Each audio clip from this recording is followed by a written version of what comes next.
Assalamualaikum warahmatullahi wabarakatuh. Alhamdulillah. Alhamdulillahilladzi arsala rasulahu bil huda wa dinil haq yudhhirahu 'ala dini kullih wa kafa billahi syahida. Asyhadu an la ilaha illallah wahdahu la syarikalah wa asyhadu anna Muhammadan abduhu wa rasuluhu la nabiyya ba'dah. Allahumma shalli wa sallim ala sayyidina Muhammadin wa ala alihi wa sahbihi ajma'in, amma ba'd. Pemirsa yang saya hormati, bagaimana kabarnya sore hari ini pemirsa? Mudah-mudahan pemirsa semua sehat dan senantiasa diberkahi, dibimbing oleh Allah Subhanahu wa taala. Pemirsa yang saya hormati, jika kita perhatikan, tidak sedikit manusia itu yang sering lalai atau lupa dengan berbagai macam karunia yang telah Allah berikan kepadanya. Tidak sedikit manusia yang sering tertipu dengan berbagai macam anugerah yang telah Allah berikan kepada dirinya. Tidak sedikit manusia yang dia terlena dengan berbagai macam kesempatan yang telah Allah berikan kepada dirinya. Tidak sedikit manusia yang menganggap remeh dengan berbagai macam peluang yang telah Allah berikan kepada dirinya. Dan tidak sedikit manusia yang justru terjerumus dengan berbagai macam karunia anugerah yang telah Allah berikan kepada dirinya. Mengapa ini bisa terjadi, pemirsa sekalian? Ya, ini bisa terjadi karena dia tidak menyadari akan pentingnya, akan manfaatnya berbagai macam anugerah karunia yang telah Allah berikan kepada dirinya.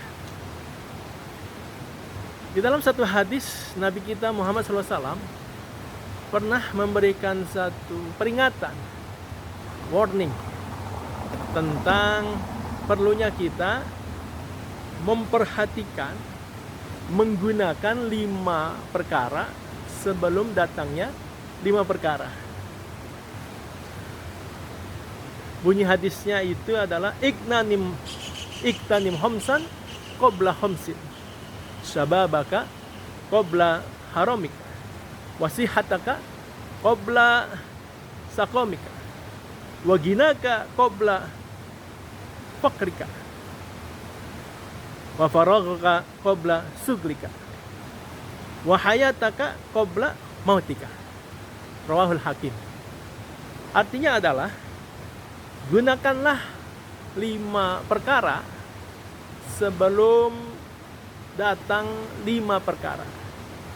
Yang pertama, masa mudamu sebelum masa tuamu. Yang kedua, masa sehatmu sebelum masa sakitmu. Yang ketiga, masa kayamu sebelum datang masa fakir atau miskinmu. Yang keempat, masa luangmu sebelum datang masa sibukmu. Dan yang kelima, masa hidupmu sebelum datang kematianmu. Hadis riwayat Imam Hakim. Mari pemirsa kita coba gali secara singkat satu demi satu peringatan, warning yang disampaikan oleh Nabi kita Muhammad SAW yang sering kita abaikan, yang sering kita terlena dan tidak kita optimalkan. Yang pertama adalah sababaka qabla haramik, yaitu masa mudamu sebelum datang masa tuamu. Pemirsa, tak ubahnya seperti matahari di siang hari yang terik dan panas, maka pemuda itu memiliki beberapa potensi yang utama yang ada pada dirinya. Apa itu potensinya, pemirsa? Yang pertama, fisik yang kuat dan prima. Yang kedua, tenaga atau energi yang besar. Yang ketiga, semangat yang menggelora. Yang keempat, ya, nafsu syahwat yang besar. Yang kelima, idealisme yang murni. Yang keenam, akal yang cemerlang. Yang ketujuh, tekad yang membaja. Yang kedelapan, rasa ingin tahu yang tinggi. Yang kesembilan, rela berkorban. Yang kesepuluh, open minded, terbuka terhadap berbagai macam sesuatu yang baru. Dan yang kesebelas, dinamis atau fleksibel. Jadi ternyata potensi pemuda ini sungguh sangat luar biasa kalau kita mengetahui tentang berbagai macam potensi tersebut. Di dalam Al-Quran, di surat Ar-Rum ayat ke-54, Allah Subhanahu wa ta'ala berfirman, "A'udzubillahi minasyaitonir rajim. Allahul ladzi khalaqakum min dha'fin summa ja'ala min ba'di dha'fin quwwah. Summa ja'ala min ba'di quwwatin dha'fan wa syaibah. Yahluku ma yasha wa huwal alimul qadir." Artinya adalah Allah, dialah yang menciptakan kamu dari keadaan lemah. Kemudian Dia menjadikan kamu sesudah keadaan lemah itu menjadi kuat.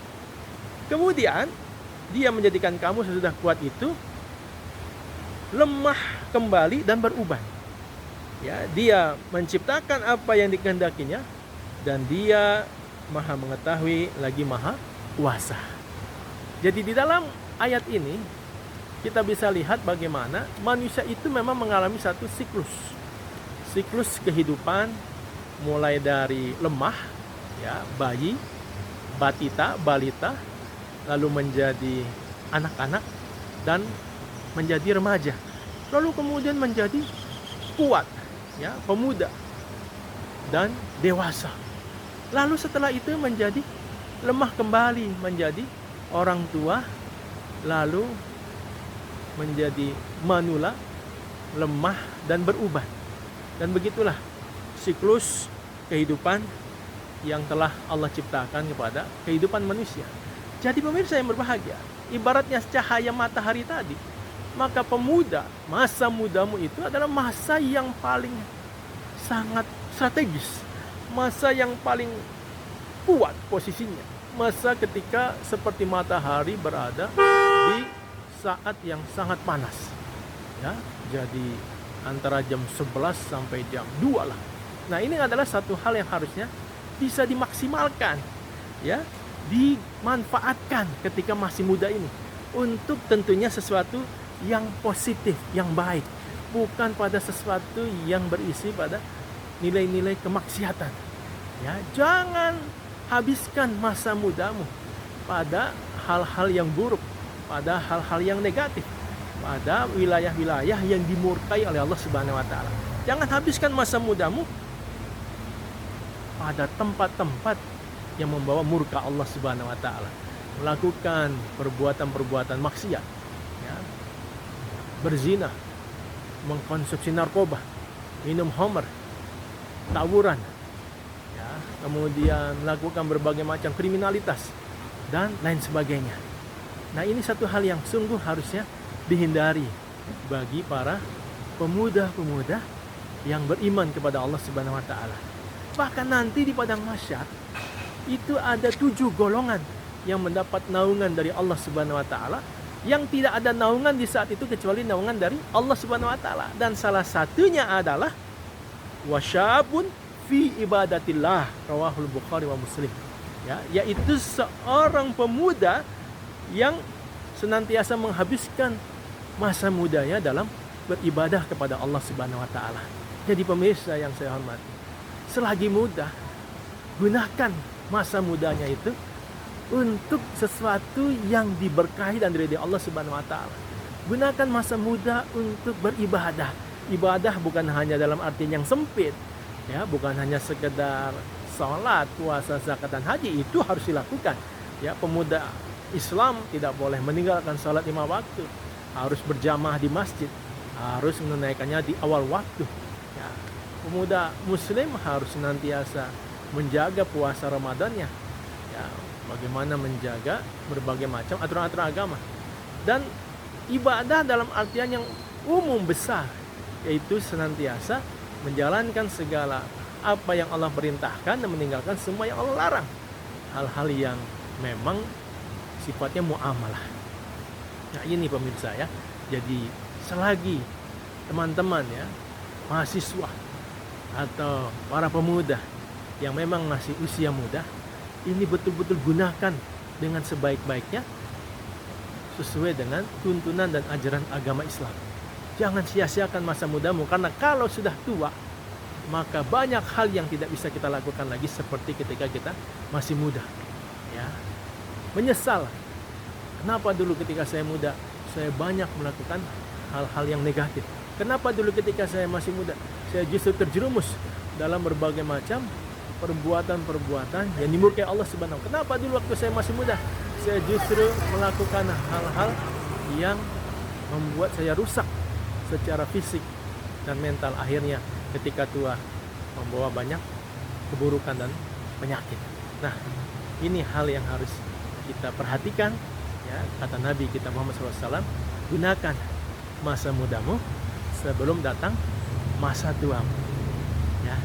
Jadi bagi para pemuda, ayo belajar Islam yang baik, yang benar, yang mendalam, Islam yang wasatiyah, Islam yang pertengahan, Islam yang tidak tasahul, memudah-mudahkan, mengarah kepada liberalis Islam, dan juga tidak tasyadud yang kaku, yang keras, yang tidak serba tidak boleh, serba membid'ahkan segala sesuatunya. Ini kita hindari ya. Islam yang wasatiyah sebagaimana manhaj yang dibawa oleh Al-Qur'an, bahwasanya dijadikan Islam ini adalah agama yang pertengahan. Itulah yang perlu kita pelajari, wahai para pemuda, para mahasiswa. Mudah-mudahan Allah Subhanahu wa taala memberkahi, melindungi kita, dan kita semua kelak termasuk orang yang dapat naungan Allah di padang mahsyar, di antara 7 golongan yang mendapat naungan tersebut. Terima kasih. Demikian yang bisa saya sampaikan. Al-Fakir Muhammad Rubiul Yatim, wabillahi taufiq wal hidayah. Assalamualaikum warahmatullahi wabarakatuh.